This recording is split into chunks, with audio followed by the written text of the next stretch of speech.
Lanjutkan kembali dua sisi Bung Ege. Tadi yang terputus ini kan udah mulai tadi kita lihat ya, ada yang mengusung Ganjar karena nggak ada partainya yang mendukung, terus bisa aja dengan Golkar gitu loh. Kalau seperti peluang-peluang seperti itu mungkin ada ya. Oh, sebelum terjadi pendaftaran Hah? calon presiden dan calon wakil presiden, semuanya terbuka. Tantangan yang jelas adalah presidensial threshold, itu ya. Orang bisa nggak maju sama sekali kalau tidak tercapai angka tertentu 20 atau 25%. Misalnya nih calonnya Bang Andi nggak bisa Ya. maju dong dengan sendirian. Apakah ada ketakutan? Harus berkoalisi? Iya kan? Iya. Ya tentu saja kalau sekarang terlalu dini untuk bilang akan dengan siapa. Walaupun ada kalkulasi-kalkulasi, tetapi kalkulasi semacam itu biasanya akhirnya biasanya saat-saat terakhir Last sebelum minute penutupan ya. pendaftaran, Last minute barulah decision. koalisi-koalisi yang permanen itu terbentuk. Pada saat sekarang kita misalnya bilang Prabowo Puan, apakah itu akan jadi benar apa tidak? Pada dasarnya sekarang ini baru bakal calon presiden, belum jadi calon presiden. Kalau sudah terdaftar di KPU, memenuhi syarat, baru kita bilang calon presiden. Jadi sekarang kita tentu saja bagi kami Partai Demokrat, ya calon kita ada Mas AHY, tetapi dengan siapa kita belum tahu. Karena itu kita membuka komunikasi dengan semua pihak untuk siapa tahu bisa dengan Golkar berdua cukup. Dengan Siapa PDIP? tahu dengan PDIP bisa saja. Dengan Gerindra juga Dengan cukup. Gerindra bisa saja. Artinya semua terbuka kemungkinan itu. Tapi yang mana akan kemana arahnya nantinya Yang paling belakang. bebas dia. Kita lihat. Yang paling bebas itu Paling nggak punya beban soalnya sekarang kan. oposisi konstruktif bisa ngapain saja. Oke. Kalau yang ini Oposisi tadi, konstruktif. sedikit aja. Kan berbagi tugas, ada yang bekerja terus-menerus, ada yang bicara di media. Nah, cuma yang masang baliho siapa? Gini, kalau ada kader Golkar memasang baliho ketua umumnya, salahnya di mana? Oh, nggak ada. Nggak ada. Lah, itu adalah tugas setiap kader Partai Golkar bahwa mengenalkan kepada masyarakat ketua umum Partai Golkar kepada masyarakat. Oke. Itu sah secara politik. Dan itu adalah bagian dari tugas kami para kader untuk apa? Untuk mengenalkan kepada masyarakat bahwa ketua umum kami adalah Pak Erlangga Hartarto sebagai ketua umum Partai Golkar dan juga sebagai Menko Perekonomian yang saat ini bekerja untuk Indonesia. Yang juga menerima Tapi, amanat Mas Munas Effendi. untuk maju sebagai capres, gitu kan? Ada pembagian tugas dan itu berdasarkan kesadaran sendiri. Oke. Lah ini, loh karena apa? Di Golkar itu mekanisme internal partai berjalan. Oke. Munas memutuskan apa, merumuskan kajian-kajian yang mendalam, dan kemudian ada keputusan Munas yang tingkatannya paling tinggi dalam konstitusi partai. Kemudian ada rapat kerja partai, Rakernas, dan ada Rapimnas. Semua pada saat Rapimnas itu hadir. Rakernas itu Dewan Pembina, Dewan Kehormatan, dan Dewan Pakar, dan kemudian daerah-daerah memberikan pandangan tentang bagaimana strategi membangun Poinnya mesin partainya ke depan. bekerja dengan jelas. Dan ini sudah adalah dilakukan di proses Golkar. mengaktifkan dan menghidupkan mesin partai Oke. dalam sebuah tahapan-tahapan yang berjenjang. Itu. Ini Pak Andre tadi mau bicara juga Tapi, mungkin ya. soal baliho juga, bukan?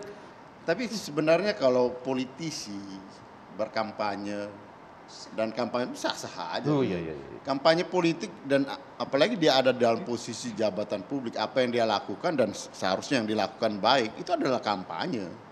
Dan kalau politisi berkampanye selama dia menjabat atau selama dia berada dalam posisi di jabatan publik atau jabatan sebagai pimpinan partai, itu adalah kampanye politik. Bahwa kampanye pemilu ada masanya gitu yang diatur di dalam melalui aturan pemilu gitu. Tapi kalau kampanye politik tuh setiap sebagai politisi Anggi, ya sah-sah aja. masalah itu lembaga survei. Ya. Bukan maksudnya gini loh. Betul. Mereka bekerja, tiba-tiba lembaga survei Tapi menghitung. lembaga survei pun nggak salah. Padahal tujuannya bukan untuk elektabilitas, cuman Maksudnya gini, langsung dirangkum. sudahlah bekerja dengan benar, sudahlah menanam padi, masang baliho dan lain-lain, tapi lembaga survei menghitung dan angkanya belum bagus. Jadi akhirnya seperti di Amerika, mohon maaf, saya ngutip lagi, tidak mudah menyukai sangat gampang misalnya marah atau benci terhadap Trump, tetapi tidak mudah menyukai Hillary misalnya. Jadi maksud saya apa yang dilakukan itu tiba-tiba direkam oleh lembaga survei. Ya bagus-bagus aja dong Mas Bung Effendi. Nggak Jadi apa-apa ya? nggak apa-apa, tapi jangan Nggak apa-apa, sampai tenang, istilahnya teman-teman lembaga survei nggak apa-apa, tenang. Jalan terus. Jadi nggak apa-apa, gini, justru itu kan jadi alat refleksi untuk para politisi. Asal jangan sampai istilahnya buruk rupa cermin dibelah gitu. Nah, itu ya nggak oke. boleh. Jadi untuk Tapi perbaikan ya, sebagai ini apa refleksi masih bahwa masih kurang berarti tanam tempat kita padinya. bercermin kan. Masih kurang nanam padinya berarti. Atau Refleksinya. caranya harus dirubah. Oke. Itu bisa ya? Ya, kurang lebih seperti itu. Setuju ya? Setuju. Saya kalau saya kira ini negara demokrasi dan terbuka dong. Artinya Nah, ada semua survei- kesempatan untuk semua. Survei itu menjadi bahan acuan kami dari partai untuk mengatur strategi ke depan yang lebih baik. Karena apa? Dengan survei-survei itu kan kita bisa mengukur kerja-kerja politik kita sudah mencapai di mana, kelemahan kita di mana, apa yang perlu diperbaiki, dan dari situlah kita kemudian bisa Oke. melakukan kajian yang Nah, mendalam. boleh nggak saya potong Itu. sedikit, mumpung Itu. ingat nih, ini kan kerja-kerja politik sudah dilakukan ya, tapi ternyata hasil surveinya itu malah yang nggak punya partai politik itu yang Jadi hasilnya tinggi-tinggi semua. Bukan saya gitu. loh yang bilang Anggia. Jadi loh, gini, Anggia. Anggi, Yang nggak punya partai. Gini. ada popularitas di tingkat survei. Oke. Ada kenyataan real politik bahwa kita pada saat mendaftarkan presiden itu ada persyaratan mengenai presidential threshold. Ya. Nah, sekarang ukuran popularitas kalau kita perbandingkan dengan elektabilitas persyaratan yang kita miliki, Golkar modalnya 14,7 itu adalah modal dasar yang dimiliki oleh Pak Erlangga. Ya. Secara apa? Secara institusional kepartean. Ya kan?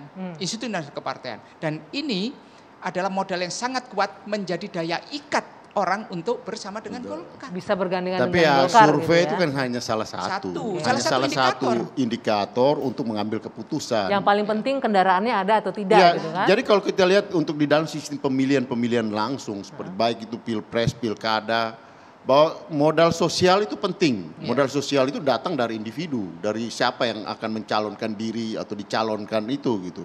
Kemudian modal politik adalah dukungan dari partai politik gitu. Yang ketiga tentu ya harus ada biayanya gitu. Jadi ya modal-modal ini harus menjadi suatu akumulasi gitu. Akumulasi di dalam untuk Ini memenangkan. penyampaian dari orang yang bisa mencalonkan sendiri. Iya kita kan tiap Nggak hari kita butuh berurusan gandeng dengan siapa-siapa. Dukungan dari sebelah kiri dan Jadi- sebelah Iya, kanan. kalau Ada dua faktor sebenarnya. Apa Yang itu satu dua faktor ada ya? dua faktor ya, faktor kendaraan. Ah. Ya, yang harus memenuhi threshold 20% itu Ya. kursi. Tetapi ada juga namanya popularitas.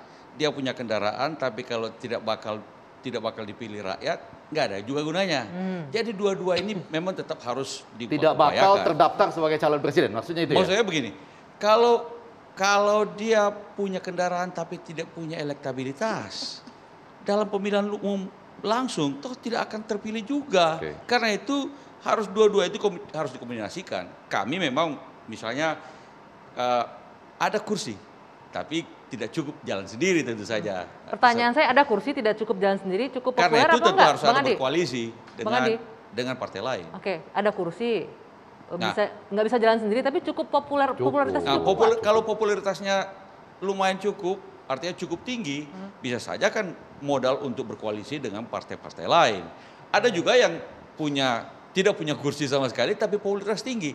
Persoalan dia adalah mencari dukungan kursi, Partai artinya politik, dukungan dari ya. partai-partai yang mempunyai cukup kursi, sehingga bisa memenuhi syarat. Nah, Oke. ini dua kombinasi ini memang yang akan menjadi persoalan masing-masing partai. Karena masing-masing ada masalahnya masing-masing. Oke, pertanyaan saya nih selanjutnya nih dengan yang dijabarkan Bang Adi tadi, kira-kira kalau kita bicara Gerindra itu nggak bisa sendiri ya, kurang suaranya untuk Kurang sedikit ya? kurang Satu partai sedikit lagi. ya. Iya, iya. Kira-kira mau nggak menggandeng yang punya partai tapi popularitas kurang atau mau menggandeng yang cukup dengan popularitasnya aja ya partai lainnya yang nggak punya calon digandeng? Kan yang paling populer Pak Prabowo. Jadi yang paling populer Pak Prabowo. Oke, berarti tinggal elektabilitasnya milih bandingkan gandengan Pak Prabowo. partainya siapa Tapi gitu saya ya? mau katakan ya, concern saya bukan pada hal itu. Concern kami adalah pesan paling pentingnya dalam kontestasi ke depan 2024 masyarakat pasti semakin teredukasi ya karena kita sudah melalui proses demokrasi yang panjang sekali. Itu pertama. Kemudian kedua, di tengah banyak partai yang tidak bisa mencalonkan sendiri itu ada terselip pesan yang penting. Setiap calon yang mampu berkomunikasi dengan baik dengan partai-partai yang lain itu sudah modalitas awal Oke. untuk menunjukkan dia pantas menjadi pemimpin negeri ini. Kenapa Oke. begitu? Karena negeri ini kompleksitasnya kan tinggi sekali, heterogenitasnya juga tinggi sekali. Nah, ketika dia mampu berkomunikasi dengan yang lain dengan guyup, dengan baik, insya Allah ketika dia memimpin negeri ini, maka kita bisa menghindari perpecahan-perpecahan itu. Oke. Nah, itulah yang penting sekarang yang harus diingatkan terus kepada seluruh calon presiden, juga kepada seluruh masyarakat Indonesia. Ini penting karena terus terang concern kami misalnya bagaimana kemudian kontestasi 2024 itu tetap menjadi kontestasi demokrasi yang menggembirakan begitu. Oke. Kita bisa bertarung, berkompetisi dengan keras, namun kemudian pada akhirnya kita harus bisa tetap bergotong royong Duduk bareng bersama-sama, bersama ya. Baik. memerankan fungsi kita masing-masing. Silahkan yang bergabung dengan pemerintah bekerja untuk rakyat, yang oposisi juga bekerja untuk rakyat. Jadi jangan sampai kemudian ada stigma gitu seolah-olah ini dikembangkan sengaja. Kalau yang bergabung dengan pemerintah itu nggak bekerja untuk rakyat, tapi yang oposisi itu bekerja untuk Turhan, rakyat. Turhan. Nah itu kan stigma Sebentar, yang oke. nggak masuk akal. Oke. Justru kami yang bekerja untuk Ya, dengan agak- pemerintah itu agak all melenceng, out tapi begitu curhatnya untuk kuat. pemerintah. Curhatnya begitu. terasa sekali. Tapi tunggu, ini menarik nih, katanya tergantung nanti calon-calon yang bisa membangun komunikasi dengan baik. Ah. Sebagai pakar komunikasi, siapakah yang kira-kira bisa menjalin komunikasi baik dengan partai politik? Yang nggak punya partai tadi ya, Iya, bisa iya. jeda. Oh, Kita lanjutkan iya, iya, saat iya, lagi iya. dua sisi.